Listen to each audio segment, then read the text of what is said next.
ভোটের বাজারে উদ্ধার ১২ কোটি, সীমান্তরক্ষী বাহিনীর বিরাট সাফল্য। ভোটের বাজারে সীমান্ত থেকে উদ্ধার হলো সোনার বিস্কুট।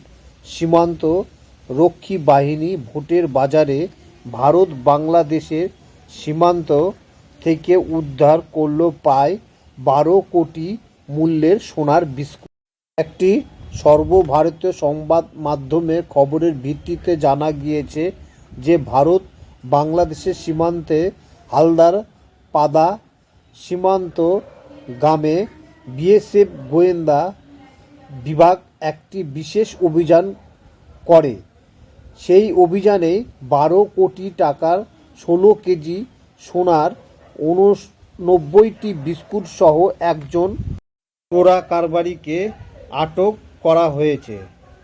সংবাদ মাধ্যমে প্রকাশিত খবরের ভিত্তিতে জানা গিয়েছে যে গুনার মাঠের ০৫ ব্যাটালিয়ন বিএসএফের জওয়ানরা সেখানকার এক বাসিন্দার বাড়ি থেকে বিভিন্ন আকারের ৮৯টি সোনার বিস্কুট উদ্ধার করে। সোনার মোট ওজন ১৬.০৬৭ কেজি, যার আনুমানিক বাজার মূল্য ১২ কোটি টাকা। ২৫শে মে হালদার পাড়ার বাড়িটি চারিদিক থেকে ঘিরে ফেলা হয়। তারপর তল্লাশি চালানো হয়।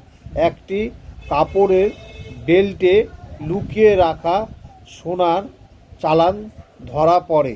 কাপড়ের বেল্ট খুললে বিভিন্ন সাইজের ৮৯টি সোনার বিস্কুট পাওয়া যায়। এরপর পরবর্তী ব্যবস্থা নেওয়ার জন্য ওই ব্যক্তিকে সোনার চালানসহ সীমান্ত চৌকিতে নিয়ে আসা হয়।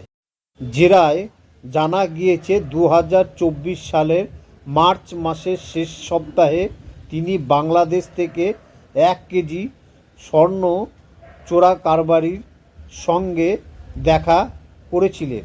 তার সোনার চালান বাড়িতে লুকিয়ে রাখার জন্য তিনি তাকে প্রতিদিন ৪০০ টাকা দেবেন, যার জন্য তিনি রাজি হয়ে এ কাজে যোগ দেন। এরপর অজ্ঞাত চোরা কারবারি তার বাড়িতে সোনার চালান নিয়ে আসতে থাকে। ২৫শে মে রাত ১২টা ৪০ নাগাদ একজন অজ্ঞাত চোরা কারবারি তাকে বাড়িতে লুকানোর জন্য ৮৯টি স্বর্ণের বিস্কুট ও সোনার ইট দিয়েছেন। এই চক্রের চাচোয়ের খোঁজ করছেন তদন্তকারীরা।